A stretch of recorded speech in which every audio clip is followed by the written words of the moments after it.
வணக்கம் ட்ரீமர்ஸ், நான் தான் உங்கள் ட்ரீம் சேஞ்சர். இந்த வீடியோவில் நம்ம பிளிட்சி அனிமியோட 11th எபிசோடு தாங்க பார்க்க போகிறோம். ஆக்சுவலி இது வரைக்கும் நம்ம பார்த்த 1லேருந்து 10வது எபிசோடு வரைக்குமே ஏதோ ஒரு ஸ்லோவாக ஸ்டோரி மூவ் ஆகிற மாதிரி தான் இருக்கும். ஆனால் இதுக்கப்புறம் இந்த 2 எபிசோடு வந்து ஒரு ட்ரூத்தை ரிவீல் பண்ணுவாங்களே, ஐயோ என்னடா இது ஸ்டோரி இப்படி கொண்டு போயிருக்கிறீங்க அப்படின்ற மாதிரி ஒரு ட்விஸ்ட் அண்ட் டர்ம்ஸாக இருக்குங்க. ஓகே, நம்ம வளவலன்னு பேசாமல் நம்ம கதைக்குள்ளே ஸ்டோரிக்குள்ளே போயிடலாம். நம்ம சாயாக்காவும் டீச்சரும் வந்து வெளியில் வந்து பார்ப்பாங்க. நேனவும் நீனேவும் உசுரோடு வந்து நிற்பாங்க. அதுக்கப்புறம் அவங்க சொல்லுவாங்க, இது எல்லாமே ஃபேக் தான் அப்படின்ற மாதிரி சொல்லுவாங்களா. ஸோ சாயா, உனக்கு நான் எத்தனை டைம் நாங்கள் உனக்கு மெமரிஸை வர வச்சாலுமே நீ அதை திரும்பியும் மறந்துடுற. திரும்பியும் உன்னோட சாயா, அந்த கிசராகி சாயா அந்த வாழ்க்கைக்குள்ளேயே திரும்பியும் போயிடுற. உனக்கு மெமரி வர வச்சாலுமே நீ அதை வந்து யோசிக்க கூட மாட்டேற அப்படின்ற மாதிரி அவங்க சொல்லிகிட்டு இருப்பாங்க. அதேமாதிரி டீச்சரும் சொல்லுவாங்க, நீ இது இப்போவே நிறுத்தி ஆகணும். நீ வந்து என்ன நடந்தது, உன்னோட பாஸ்ட்டை பற்றி நீ இப்போவே நினச்சாகணும். நீ பாஸ்ட்டை பற்றி நினைக்கும் போதெல்லாம் நீ திரும்பியும் ரிட்டர்ன் வந்துடுற. திருப்பி இதே தான் வந்துடுற. நான் உங்களுக்கு பழசை வந்து உன்னோட மெமரிஸ் எல்லாம் திரும்ப வரோன்னு நாங்கள் நினச்சி இவ்வளோலாம் பண்ணாலும், ஆனால் நீ அதுக்கு கொஞ்சம் கூட சப்போர்ட் பண்ண மாட்டேற அப்படின்ற மாதிரி 2 பேரும் சொல்லிகிட்டு இருப்பாங்க. என்னடா சொல்கிறீங்க அப்படின்ற மாதிரி சாயாக்காவும் நின்று வேடிக்கை பார்த்துட்டு இருப்பாங்க. அதுக்கப்புறம் நேனவும் நீனவும் சொல்லுவாங்க, நாங்கள் இதை வந்து சம்மர் ஸ்டார்டிங்கிலேருந்து இதை பண்ணிக்கிட்டு இருக்கோம். சன்பாரா ஹைஸ்கூலில் வந்து சம்மருக்கான யூனிஃபார்ம் தான் இருக்குது. வின்டருக்கான யூனிஃபார்ம் எங்கேயாவது நீ பார்த்துருக்கிறியா? அது மட்டும் இல்லாமல் உன்னோட நீ லாஸ்ட் இயரில் படித்த உனக்கு ஸ்டூடெண்ட்ஸு வேறு யாராவது ஞாபகம் இருக்குதா அப்படின்ற மாதிரி சொல்லிகிட்டு இருப்பாங்க. மேபி நெக்ஸ்ட் இயர் நீ படிக்க போகிற ஸ்டூடெண்ட்ஸாவது உனக்கு யாரையாவது தெரியுமா அப்படின்ற மாதிரி கேட்பாங்க. மேபி அது வந்து எங்களோட நெக்ஸ்ட் பிளானாக கூட இருந்திருக்குது. இப்போ மட்டும் இந்த இது வந்து கன்டினியூவாக இருந்ததுன்னா, இந்த பிளான் கன்டினியூவாக போயிட்டு இருந்ததுன்னா அது எங்களோட நெக்ஸ்ட் பிளானாக கூட இருந்திருக்கும் அப்படின்ற மாதிரி 2 சிஸ்டரும் சொல்லிகிட்டு இருக்காங்க. நம்ம சாயக்காக்கு எதுவுமே புரியல. என்னடா சொல்கிறீங்க, நீங்கள் என்ன சொல்கிறீங்கன்னு எனக்கு புரியல அப்படின்ற மாதிரி சொல்லிகிட்டு இருக்காங்க. நம்ம டீச்சரும் சொல்கிறாங்க, நீ வந்து உங்கள் அம்மா வந்து என்ன செஞ்சாங்களோ அந்த வழியில் நீ போய்கிட்டு இருக்கிற. அதுவும் உங்கள் அப்பா பேச்சை கேட்டுட்டு அந்த வழியில் நீ நடந்துக்கிட்டு இருக்க. உன்னோட பேர் என்ன அப்படின்னு கேட்டதுக்கு கிசராகி சாயா. கிசராகிங்கிறது என்னன்னு தெரியுமா உனக்கு? அதுக்கு அர்த்தம் என்னன்னு தெரியுமா அப்படின்ற மாதிரி கேட்டதுக்கு கிசரை தெரியலேன்னு சொல்லுவாங்க. அதுக்கப்புறம் தான் கிசராகிக்கு அர்த்தம் வந்து சேஞ்ச் பண்ணுறது அப்படின்ற மாதிரி. அதாவது நம்ம சாயாக்காவோட மைண்டை வந்து அவங்க திரும்பி அவங்களோட பழைய மெமரிஸை வந்து சேஞ்ச் பண்ணுறாங்க. ஸோ அதைத்தான் அவங்க வந்து சொல்லுவாங்க. கிஸ்ராகிங்கிறது உன்னோட மைண்டுக்குள்ளே ஏதாவது சேஞ்ச் ஆச்சா, பழைய மெமரிஸ் வந்து திரும்ப வந்துச்சா அப்படின்ற மாதிரி டீச்சரும் சொல்லி எக்ஸ்பிளைன் பண்ணுவாங்க. அதுக்கப்புறம் நம்ம அந்த சிஸ்டர்ஸ் இன்னொரு உண்மையும் சொல்லுவாங்க. இதில் வந்து நாங்கள் வந்து மெயின் கேஸ்ட்டு அப்படின்ற மாதிரி. சாயாக்கு ஒன்றுமே புரியல. மெயின் கேஸ்ட்னா என்ன அப்படின்ற மாதிரி. அந்த நேரம் பார்த்து டோகிசானே வருவான். என்ன டோகிசானே, நாங்கள் சொல்கிறதெல்லாம் கரெக்டு தானே அப்படின்ற மாதிரி. அதுக்கப்புறம் சாயாக்கா வந்து ஒன்றுமே புரியாது. ஏன்னா டோகிசானோ தானே இறந்துருப்பான். அதுக்கப்புறம் பார்த்து ஆச்சரியத்தில் இருப்பாங்க, இங்கே என்ன நடக்குது அப்படின்ற மாதிரி. அதுக்கப்புறம் தான் எல்லாத்தையும் எக்ஸ்பிளைன் பண்ணுவாங்க. இங்கே எல்லாமே ஒரு பிளான் தான். இங்கே வந்து நாங்கள் வந்து நடிச்சுக்கிட்டு இருக்கிறோம். நாங்கள் வந்து இங்கே ஆக்ட்ரஸாக ப்ளே பண்ணிகிட்டு இருக்கோம். உன்னோட மெமரிஸை வந்து திரும்ப கெயின் பண்ணுறதுக்காக நாங்கள் எல்லாமே இங்கே நடிச்சுக்கிட்டு இருக்கோம் அப்படின்ற மாதிரி சொல்லுவாங்க. நாங்கள் ஒன்றும் இன்னும் சாகலை. அது எல்லாமே பொய் தான். நாங்கள் செத்த மாதிரி நடித்ததெல்லாம். நாங்கள் இன்னும் உசுரோடு தான் இருக்கிறோம். உன்னை எல்லாம் நம்ப வச்சு ஏமாற்றணும் அப்படின்ற மாதிரியே சொல்லுவாங்க.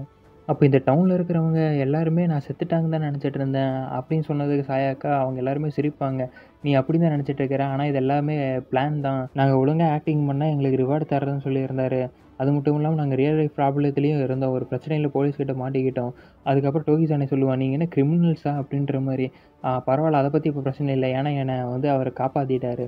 ஸோ அதனால் அதை பற்றி நாங்கள் இப்போ கவலைப்பட வேண்டியதில்லை அப்படின்ற மாதிரி சொல்லுவாங்க. ஏன்னா டோகிசானே, நீ வந்து ஒரு ஹீரோயினுக்கு வந்து ரொம்ப க்ளோஸாக இருக்கிற மாதிரி தான் நீ ஆக்ட் பண்ணிகிட்டு இருந்த. என்ன ஒரு கேவலமான ஆக்டிங் அப்படின்ற மாதிரி சொல்லி கலாய்ச்சிட்டு இருப்பாங்க. அதுக்கு டீச்சர் இருந்துக்கிட்ட போது நிறுத்துங்க, நீங்கள் வந்து சாயா வந்து ரொம்பவே பயப்படுத்துறீங்க அப்படின்ற மாதிரி பேசிகிட்டு இருப்பாங்க. அப்புறம் டோகிசானே கிட்ட வந்து அவன் வந்து ஒரு டியூப், அதாவது டியூப்பில் வந்து பிளட் கொண்டு வந்திருப்பான். அந்த பிளட் என்ன பிளட்னா ஒரு எல்டர் பிரெயினோட பிளட்டு. ஸோ அதை கொடுத்து குடிக்க வச்சு சாயாவோட மெமரிஸ் எல்லாம் திரும்ப வரதுக்காக இவனுங்க பண்ணுவானுங்க. அந்த டீச்சரும் டோகிசானாவையும் 2 வலுக்கட்டாயமாக அந்த பிளட்டை குடிக்க வைப்பாங்க. குடிச்சு வச்ச உடனே அவங்களுக்கு சாயாக்காவுக்கு வந்து பழைய நினைவுகள்லாம் திரும்ப வரும். அது என்னதுன்னா, ஒரு குரூப் ஆஃப் சோல்ஜர்ஸ் வந்து நம்ம சாயாக்கா வந்து பாஸ்ட்டில் வந்து அட்டாக் பண்ணிகிட்டு இருக்காங்க. நம்ம அக்காவும் முடிஞ்ச அளவுக்கு அங்கே போராடிட்டு இருக்காங்க. அவங்க மயக்க மருந்து கொடுத்து அவங்கள வந்து கேப்சர் பண்ணோன்னே நினைக்கிறாங்க. முடிஞ்ச அளவுக்கு நம்ம சாயாக்காவும் எல்லாத்தையும் போட்டு டிஃபீட் பண்ணிகிட்டு இருக்காங்க.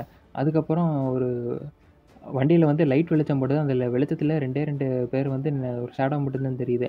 அதிலிருந்து ஒருத்தர் வந்து பேசுகிறாரு, ஓ, ரூமர்ஸ் எல்லாம் உண்மைதான் போல இருக்குது. இதனால் யூஎஸ் மிலிட்ரியுமே ஜாப்பனீஸ் கவர்மெண்ட்டும் மக்களுக்கு இதை பற்றி தெரியப்படுத்த மறைச்சாங்கன்னு இப்போ தான் எனக்கு புரியுது.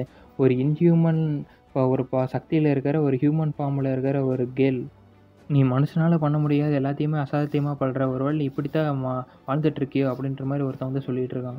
எனக்கு நீ வேணும். நான் உன்ன பத்தி தெரிஞ்சுக்கணும் அப்படின்னு சொல்லிட்டு அவன் சொல்றான். திடீர்னு அவன் கூட இன்னொருத்தன் வந்தான்ல, அவன் வந்து திடீர்னு ஒரு பீஸ்ட் மாரி ஏதோ ஒண்ணு ட்ரான்ஸ்ஃபார்ம் ஆயிட்டு நம்ம சாயாக்கா வந்து சண்டை போடுற மாரி அந்த சீன முடிச்சிடுறாங்க.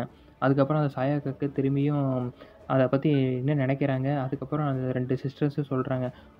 டீச்சரும் சொல்றாங்க. "ஓ! இவளுக்கு மெமரீஸ் வந்து திரும்ப வருது போல இந்த பிளட்ட குடிச்ச உடனே" அப்படின்ற மாரி. அந்த 2 சிஸ்டரும் சொல்றாங்க. "சாயா வந்து இந்த மாரி பிளட்ட குடிச்ச உடனே அவ கண்ணு வந்து ரொம்ப ரெட் ஆகுதுல்ல பாத்தியா? இதுக்கு முன்னாடி அவ மான்ஸ்டர் கூட சண்டை போடும்போது இதே மாரி தான் ஆச்சு. அந்த மான்ஸ்டர் எல்லாத்தையும் டிஃபீட் பண்ணதுக்கப்புறம் அந்த மான்ஸ்டரோட பிளட்ட அவ குடிச்சிட்டு இருந்தா. இத நான் பார்த்தேன். பார்த்த உடனே பதறி அடிச்சு நான் ஓடி போயிட்டேன்" அப்படின்ற மாரியும் சொல்லிட்டு இருப்பாங்க. அப்புறம் தான் அந்த சீனையெல்லாம் காமிப்பாங்க. உண்மையிலேயே சாயாக்கா வந்து அந்த மான்ஸ்டர் எல்லாத்தையும் டிஃபீட் பண்ணதுக்கப்புறம் அதோட பிளட்டெல்லாம் அப்படியே குடிப்பாங்க பாரு. ஒரு வேம்பயர் மாரி இருக்கும். அந்த டீச்சர் என்ன சொல்றாங்கன்னா, "இது எல்லாமே ஒரு எக்ஸ்பெரிமெண்ட் தான். இந்த எக்ஸ்பெரிமெண்ட்டுக்கு பின்னாடி ஒரே ஒருத்தன் தான் இருக்கிறான். அது மட்டும் இல்ல என்னோட இதில நோக்கம் என்னன்னு தெரியுமா? நான் வந்து இந்த மாரி பழைய போயட்ரிலலாம் நெறைய படிச்சிருக்கிறேன். அவங்கலாம் என்ன சொல்லியிருக்கிறாங்கன்னா, இந்த மாரி ஒப்பந்தம் இருக்குது. அந்த ஒப்பந்தம் என்னன்னா, மனுஷங்கள நீங்க கொன்னு சாப்பிடலாம் அப்படின்ற ஒரு ஒப்பந்தம். அத வந்து நான் ஃபேக்குன்னு தான் நெனச்சேன். இப்ப ஒரு யுனிவர்சிட்டியில இத பத்திலாம் ஒரு புக் இருந்தது. அத பத்தி சொன்னாங்க. பட் நான் அது ஃபேக்குன்னு தான் நெனச்சேன். ஆனா உன்ன பார்த்ததுக்கு அப்புறம் தான் தெரியுது இது உண்ம தான் அப்படின்றது. எனக்கு வந்து பழைய மித்தாலஜி இந்த மாரி பத்தியெல்லாம் எனக்கு ரொம்பவே ஆர்வம் இருக்குது. இன்ட்ரெஸ்ட் இருக்குது. ஸோ அதனால தான் நான் இங்க வந்ததுக்கு காரணமே. நான் வந்து இந்த ஃபேக்கான இத பார்க்க வரல. உன்னோட உண்மையான ரூபத்த பார்க்க வந்திருக்கிறேன். அதுக்காக தான் நான் உன்னோட பழைய மெமரீஸ்லாம் வர வைக்கணுங்கிறதுக்காக தான் நான் இதெல்லாம் பண்றேன். ஸோ உன்னால தான் இந்த ஹியூமனிட்டியே சேஞ்ச் ஆக போகுது அப்படின்ற மாரி சொல்றாங்க. அதுக்கப்புறம் இதெல்லாம் சொல்லிட்டு மிச்சம் இருக்கிற அந்த பிளட் இருக்குதுல்ல, அத எடுத்து ஊத்தி விடுறாங்க. நீ பழையபடி உன் மெமரீஸ நீ வர வச்சாலுமே அவன் சும்மா இருக்க மாட்டான். அந்த மெமரீஸ அவன் ட்ரக்ஸ யூஸ் பண்ணி அத அழிச்சுட்டு மறுபடியும் இந்த மாரி தான் உன்ன வாழ வச்சுட்டு இருப்பான். ஸோ அதனால நீ இதுலருந்து எப்படியோ தப்பிச்சு வரணும் அப்படின்ற மாரி சொல்றாங்க. மறுபடியும் அவங்க யோசிச்சு பார்க்குறாங்க. அது என்னன்னா, அவங்க அந்த ஒரு ரூம்க்குள்ள வந்து கட்டி போட்டு வச்சிருக்கிறாங்க இத. அதில வந்து அவங்க முதுகுல ஃபுல்லாமே இன்ஜெக்ஷன் போட்டு ஒரு டியூப் வழியா ரத்தத்த வந்து எடுத்துக்கிட்டு இருக்கிறாங்க. சாயாக்கோட ரத்தத்த. அங்கேருந்து ஒரு ஒரு ஷேடோ மட்டும் வருது. அவன் வந்து சொல்லிட்டு இருக்கான். "சாயா, உன்ன நான் திரும்பியும் உன்னோட அவுட் ஆஃப் கண்ட்ரோல்ல உன்ன போக விட மாட்டேன். உன்ன நான் வந்து கேப்சர் பண்ணி ஒரு எக்ஸ்பெரிமெண்ட் பண்றேன்" அப்படின்ற மாரி சொல்லிட்டு இருப்பான். "உன்னோட ரத்தம் வந்து உண்மையிலேயே ஒரு ப்ரீசியஸான ரத்தம். யாருக்குமே இல்லாத ஒரு ரத்தம். உன்னோட ரத்தத்த வச்சு நான் நெறைய டெஸ்ட் பண்ணணும். அது வச்சு நான் நெறையவே யூஸ் பண்ணுவேன்." அப்படின்ற மாரியும் சொல்லுவான். அதுக்கப்புறம் இங்க ரியல் லைஃப்ல வந்து நம்ம 2 சிஸ்டரும் சொல்லிட்டு இருப்பாங்க. எப்படியும் இந்த ஆக்டிங்லாம் முடிய போது.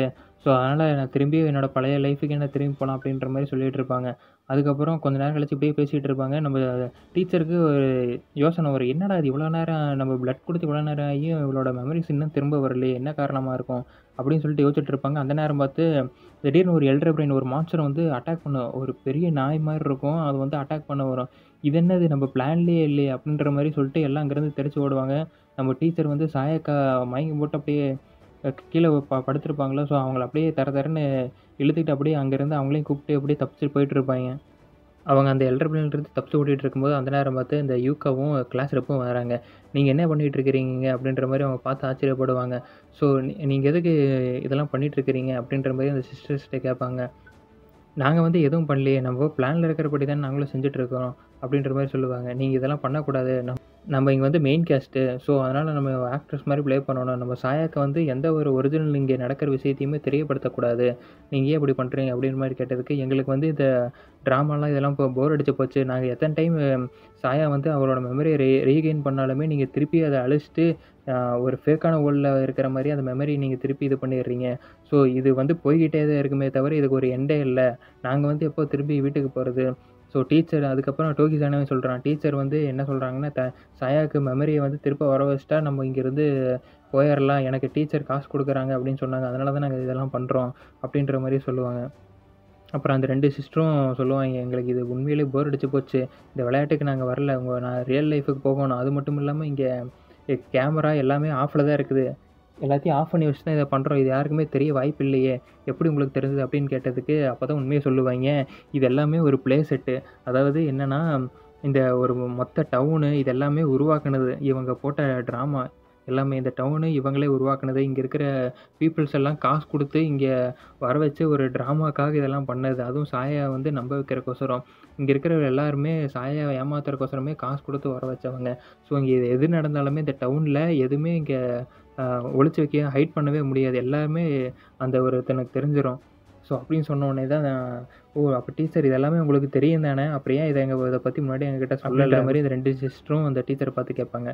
இப்போ அது முக்கியம் இல்லை, நம்ம வந்து இங்கே சாயாவை பற்றி நம்ம எல்லாத்துக்குமே சொல்லி ஆகணும், வெளியில் உலகத்துக்கு எல்லாத்துக்குமே சொல்லி ஆகணும் அப்படின்ற மாதிரி சொல்லுவாங்க. அது மட்டும் இல்லாமல் சாயாக்கு அவளோட மெமரி திரும்ப கிடைச்ச உடனே நான் அவளை வந்து என் கூட கூட்டிகிட்டு போய் அதுக்கப்புறம் அப்படின்ட்டு சொல்லிட்டு இருக்கும்போதே ஃபுமிட்டோ வந்துடுவார். ஃபுமிட்டோ வந்துட்டு அதுக்கப்புறம் என்ன செய்ய காத்திருக்கிற அவளை வச்சு, என்னை என்ன பண்ண காத்திருக்கிற அப்படின்ற மாதிரி கேட்டுருவாங்க. ஒரே ட்விஸ்ட்டு, என்னங்கடா நடக்குது? அப்போ இவ்வளோ நாளாக அந்த இதுக்கெல்லாம் காரணமே இந்த ஃபுமிட்டோ தான். நான் பார்க்க நல்ல பிள்ளையாட்டு இருந்தேயாடா, ஒரு எப்படி சொல்கிறது, இன்னசென்ட் மாதிரி இருந்தாங்க. சாயா அக்காவுக்கு வந்து ஒரு சப்போர்ட்டிவாக ஒரு நல்ல புள்ள மாதிரி இருந்தால், இவனாடா வில்லன் அப்படின்ற மாதிரி ஒரு ட்விஸ்ட்டோட முடிச்சிருக்காங்க. அது மட்டும் இல்லாமல் இவ்வளோ நாளாக அந்த டவுனு இதெல்லாம் ஃப்ரெண்ட்ஸு ஸ்கூலு இதெல்லாமே பொய்யாடா, மொத்தமாக இவங்க போட்ட, அதாவது அந்த ஃபுமிட்டோ போட்ட பிளான் போல் இருக்குதுங்க. இதெல்லாமே ஃபுமிட்டோ போட்ட பிளான். இத்தனைக்கும் சாயா வந்து அவரோட மெமரியை திரும்ப கொண்டு வரக்கூடாது அப்படின்னு சொல்லி அங்கே இருக்கிற டவுன் ஆகட்டும், அங்கே இருக்கிற மக்கள் ஆகட்டும், இவங்களை, அது மட்டும் இல்லாமல் இந்த 5 பேர் இவங்களோட சாயாவோட ஃப்ரெண்ட்ஸு, இவங்க 5 பேரும் காசு கொடுத்து சாயா வந்து அவரோட மெமரி திரும்ப வர வைக்கக்கூடாது அப்படின்றக்கோசரமே இவங்க போட்ட ஒரு பிளான் தான் இது எல்லாமே. இதை வந்து ரிவீல் பண்ணியிருக்கிறாங்க. நெக்ஸ்ட் அடுத்த எபிசோடு தாங்க. அடுத்த எபிசோடு தான் லாஸ்ட் எபிசோடு. அதில் தான் தெரியும் ஃபுமிட்டோவை வந்து டிஃபீட் பண்ணிட்டு இதெல்லாம் திரும்பி சாயாக்காக்கு அவங்க மெமரி திரும்பவும் மொத்தமாக வந்துருமா, என்ன பண்ணுவாங்க அப்படின்றது அடுத்த எபிசோடில் தான் தெரியும். ஓகே ட்ரீமர்ஸ், அடுத்த எபிசோட் உங்களை சந்திக்கிறேன்.